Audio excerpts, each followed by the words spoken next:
Bienvenidos al curso básico Vigilancia, Prevención y Control de Tuberculosis. Continuamos con la unidad 1 y hoy nos tocó el contenido temático 5, Prevención de la tuberculosis. Esta unidad, este contenido temático, tenemos tres aspectos: finalidad de las medidas de prevención, epidemiología de la tuberculosis y las medidas de prevención. Y ustedes estas 5 medidas las vamos a describir en el transcurso de la exposición. Entonces, ¿cuál es la finalidad de la medida de prevención? La finalidad de las medidas de prevención son evitar infección por tuberculosis. Esto quiere decir, probablemente vamos a estar en contacto con una persona que esté eliminando los bacilos de Koch, y lo que queremos con las medidas de prevención es evitar infección por tuberculosis. Y en caso de haberse producido la infección, tenemos que evitar que pase a enfermedad. Y finalmente, las medidas preventivas están dirigidas a evitar la diseminación del bacilo de Koch. Entonces vamos a ir describiendo cuál es la epidemiología de la tuberculosis, y nosotros vamos a ver que las medidas preventivas van a estar en todo el proceso de la epidemiología de la tuberculosis. Primero tenemos los factores de riesgo. Si existen factores de riesgo para tuberculosis, y eso lo sabemos, ¿y cuál es la medida preventiva? La vacunación BCG. Entonces, ¿a quién está dirigido? Lo vamos a describir más adelante. Si ya hemos estado expuestos a la tuberculosis, estaríamos hablando del riesgo de infección. ¿Qué quiere decir exposición? Persona que elimina bacilos de Koch al ambiente y hay riesgo de infección. ¿Qué tengo que hacer? Control de contactos. Ya existe una persona, esa persona no está sola, existe alguien a su alrededor o varios, y hay que hacer el control de contactos. Probablemente vamos a pasar a una infección subclínica, a ver alguna sintomatología. ¿Y eso qué quiere decir? Hay un riesgo de enfermar. Si existe el riesgo de enfermar, nuestra actividad preventiva es terapia preventiva. Y eso lo conocemos nosotros, tenemos grupos de riesgo que van a recibir la terapia preventiva. Y finalmente, si ya existen signos y síntomas de la enfermedad, tenemos que hacer detección, diagnóstico y tratamiento oportuno. ¿Por qué? Porque vamos camino a diagnosticar tuberculosis contagiosa y la tuberculosis no contagiosa. Entonces ya tenemos un enfermo con algún diagnóstico que está tomando su tratamiento, pero entonces existe riesgo. ¿Y qué medida preventiva tenemos que hacer sobre el riesgo de morir? Es evitar que esta persona muera. Entonces ahí tienen ustedes los pasos de las medidas de prevención de la tuberculosis, y que esto se denomina está dado en el marco de la epidemiología de la tuberculosis. En cada proceso de la tuberculosis hay que aplicar las medidas de prevención. Y como aliado importante tenemos la información. Si nosotros conocemos o la población conoce, pues vamos a tomar una acción. Entonces la información, educación y comunicación es el aliado importante, estratégico dentro de las medidas de prevención. Y bueno, entonces ahora vamos a describir cuáles son estas medidas de prevención. Estas medidas de prevención son 5: detección precoz y tratamiento oportuno, vacunación BCG, control de contactos, terapia preventiva, información, educación y comunicación. Las que acabamos de describir, en qué momento se da cada una de estas medidas. Y vamos con la primera: la detección precoz y tratamiento oportuno. Estas medidas son las actividades más importantes para interrumpir la transmisión y evitar la infección por el bacilo de Koch. Y aquí estamos hablando, y seguramente ustedes lo conocen, y estamos hablando de el DDT: detección, diagnóstico y tratamiento. ¿Y por quién partimos? Tenemos una puerta de entrada, y la puerta de entrada es aquella persona que tiene tos y flema por 15 días a más. Y a esto nosotros denominamos sintomático respiratorio. Y ¿qué buscamos en este sintomático respiratorio? Estamos buscando aquellos que podrían tener un resultado de baciloscopía positivo. Este sintomático respiratorio con BK positivo se convierte en una fuente de infección para su entorno familiar, entorno laboral o nuestra comunidad en general. ¿Qué hacemos? Habíamos dicho diagnóstico precoz y ahora el tratamiento oportuno. Tenemos diagnosticado e inmediatamente iniciamos a administrar el tratamiento. El DDT interrumpe la cadena de transmisión. Diagnóstico, tratamiento, ustedes saben, desde la primera dosis la carga bacilar va a disminuir y por lo tanto la persona va a eliminar menos bacilos. Entonces, ¿cuál es el objetivo del DDT? Es evitar nuevos infectados con tuberculosis. Entonces, seguimos y las vacunas y la prevención de las enfermedades infecciosas. Las vacunas, con esta imagen yo lo que les quería decir no es de nuestro siglo, esto viene hace muchísimos años, muchas enfermedades han sido incluso erradicadas, algunas eliminadas y algunas están en ese proceso, ¿no? Desde hace muchos años atrás. Y entonces para este tema vamos a centrarnos en la vacuna BCG, ¿no? La vacuna BCG protege contra las formas graves en el niño, en la TB infantil, ¿no? Y lo ven, tiene entre 75 y 86% de eficacia. En nuestro país es responsabilidad de la Dirección de Inmunizaciones, ¿no? Y ahí con esta imagen quiero decirles que un niño vacunado oportunamente está protegido, ¿no? De la forma grave de tuberculosis. Y esta forma grave, mire cómo podemos tener a un niño con meningitis tuberculosa y puede llegar a la muerte o llegar a sanar, pero con secuelas preocupantes, ¿no? La vacuna BCG se aplica a todo recién nacido. O sea, todo recién nacido. ¿Por qué? Porque el recién nacido no está infectado. Si no está infectado, además, su organismo, su sistema inmunológico es inmaduro y este bacilo de Koch es muy agresivo, por eso es que tenemos que protegerlo. Lo ideal es vacunarlo dentro de las 72 horas de nacido y saben ustedes que es una prevención primaria y su aplicación es gratuita.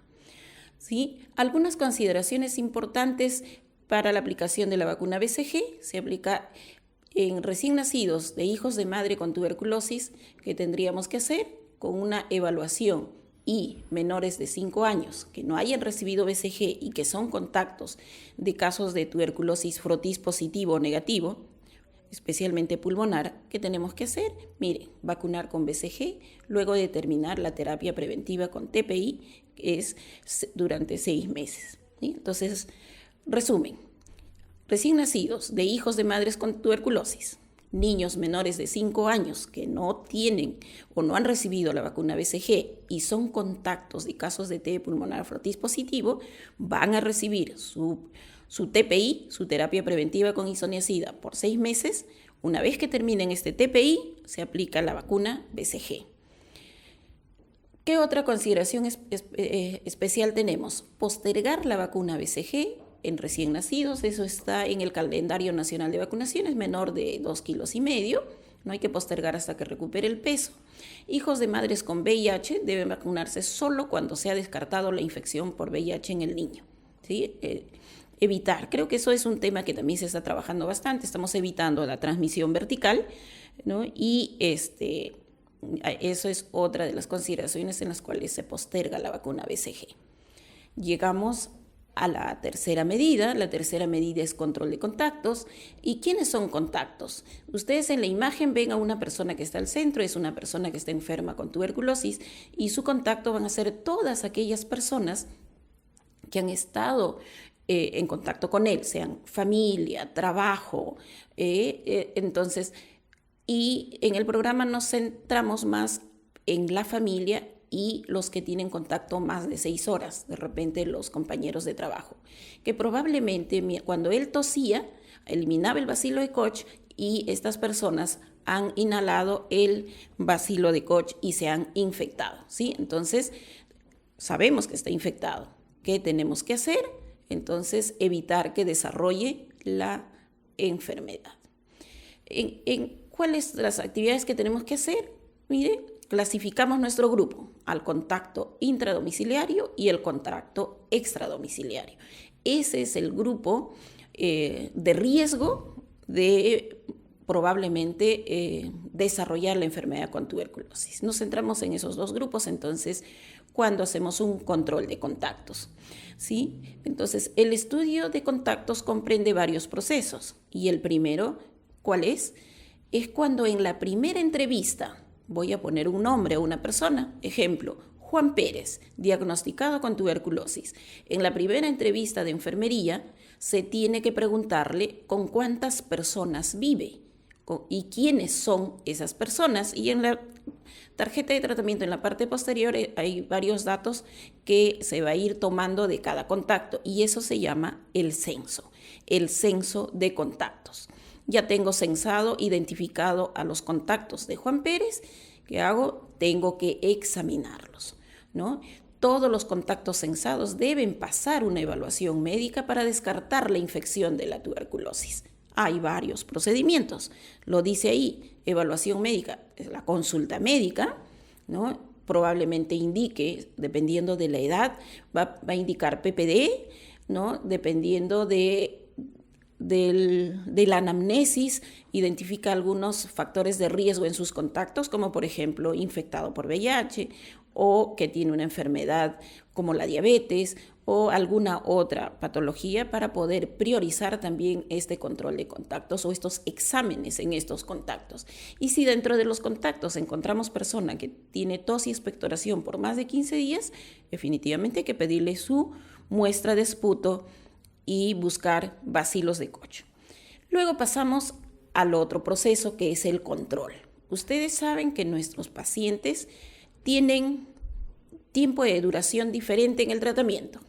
El de TB sensible 6 meses, ¿sí? Si el tratamiento es 6 meses de mi paciente, el control de los contactos será 3 veces.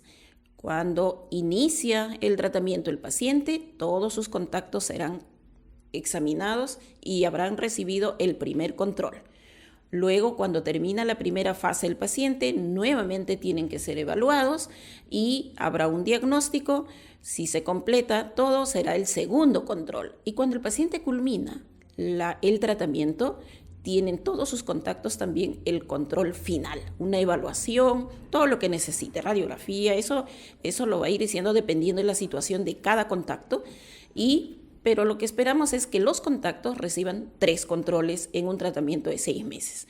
Igual sucede con el paciente que recibe un esquema de tratamiento de 9 meses y el paciente que recibe 2 años de tratamiento, sus contactos reciben 6 controles. O sea, cada 3 meses los contactos deben ser evaluados.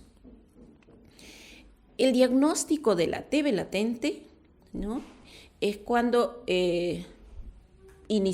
aplicamos un PPD y el PPD es positivo. Entonces tenemos que descartar si hay actividad de la enfermedad. Recuerden que el PPD no te dice que está enfermo. El PPD te dice que ha estado expuesto recientemente al bacilo de Koch. ¿Okay? El PPD es considerado positivo si es que en la zona de aplicación, ¿no? Hay unas medidas, ahí lo tienen ustedes, mayor de 10 milímetros, ¿no? Y mayor o igual a 5 milímetros. Esa imagen les dice, eso es una pápula que se va a leer dependiendo del fabricante. El PPD se puede leer en las 48 o 72 horas. Ustedes ven la pápula arriba, la forma correcta de medir y la zona donde se aplica el PPD.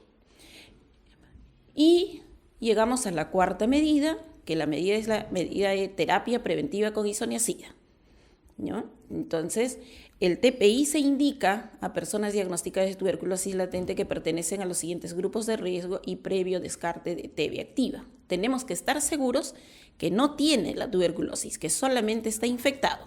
¿Quiénes son ellos? Los menores de 5 años, contactos de casos de TB pulmonar. No estoy diciendo positivo, TB pulmonar, que puede ser positivo o negativo. ¿no? Entonces hay que hacer tiene que pasar todo el proceso de descarte de la enfermedad y si decimos está sano, solo infectado, a ellos se le indica el TPI. Esto es un manejo, una indicación médica, ¿sí? Luego, entre los adolescentes también hay que descartar si hay enfermedad activa y se puede indicar el tratamiento. Y en otros casos, en esto podemos tener también a algunos que tienen algunas enfermedades como diabetes, cáncer, pero eso es un manejo médico. ¿Quiénes deben recibir TPI? Esto sí es una indicación previo descarte de la tuberculosis a todos los infectados por VIH. Reciben su TPI, ¿no? Y tenemos a los trabajadores de salud.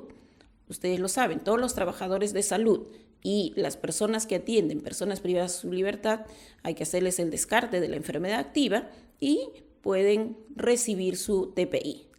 El TPI es una indicación médica. Entonces, tenemos aquí cuáles son las dosis que recibe el TPI, el tiempo de duración 6 meses, la dosis de la administración del TPI, ahí tienen ustedes la isoniazida que venimos usando como país. El TPI es responsabilidad de enfermería, tiene que organizar la administración del tratamiento de la terapia preventiva con isoniazida. Es de la organización del seguimiento, del registro y el control del TPI, ¿no? Para que finalmente el niño o la persona culmine su tratamiento durante 6 meses. La entrega del TPI, porque la administración es supervisada por un familiar, hay que orientar bien al familiar, hay que capacitarlo, porque la importancia, ayudarle a que se organice. Probablemente la madre es la que asume la responsabilidad de administrar la isoniazida al niño y entonces de repente facilitarle, darle ideas de cómo organizarse en el hogar. Y uno de ellos es que se organice en la mañana, de preferencia en la mañana, porque las tareas de todo el día puede llevarle al olvido. Entonces, apoyarla con ese tema y luego monitorear si es que se está cumpliendo la administración del TPI. El registro de la administración del TPI, ustedes saben, está en la parte posterior de la tarjeta de control de tratamiento. Las personas con VIH, en ellos la entrega del medicamento será mensual. Ustedes saben que las personas con VIH o las personas viviendo con el virus, ellos reciben su carga mensual, o sea, tienen un hábito de administrar el tratamiento ellos mismos. Es un tratamiento autoadministrado. A ellos le van a adicionar la administración con isoniazida. ¿Cuándo está no indicada la TPI? Cuando los contactos son de una persona que tiene el diagnóstico de TBMDR, ¿no? Ustedes saben, TBMDR es la persona que tiene resistencia a la rifampicina isoniazida. En estos casos, ¿qué tenemos que hacer? Hay que hacerle un control cada 3 meses en estos contactos con TBMDR.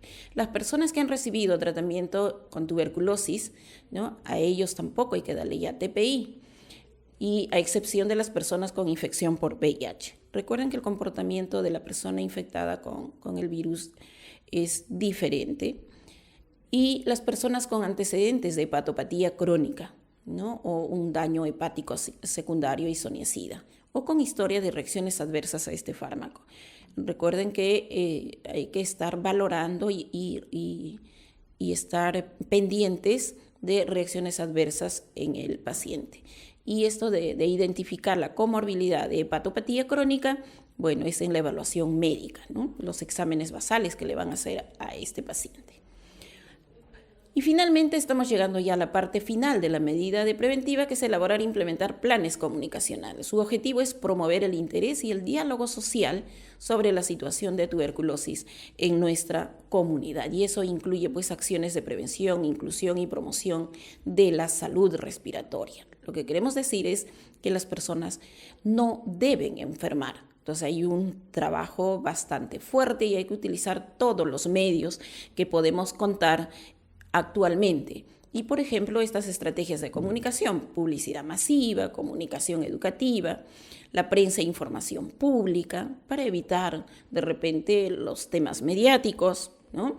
Comunicación institucional, las redes sociales, que son los jóvenes los que más utilizan.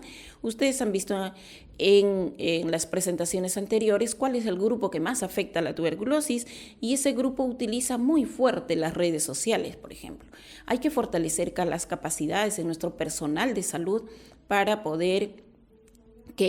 que ellos sean esos agentes multiplicadores del problema de la tuberculosis, y definitivamente la investigación nos va a ayudar muchísimo para poder identificar cuáles son esos aspectos en los cuales de repente no estamos interviniendo, o fortalecer aquellas que tienen éxito en la lucha contra la tuberculosis. ¿Sí? Por ejemplo, nuestro país es pluricultural.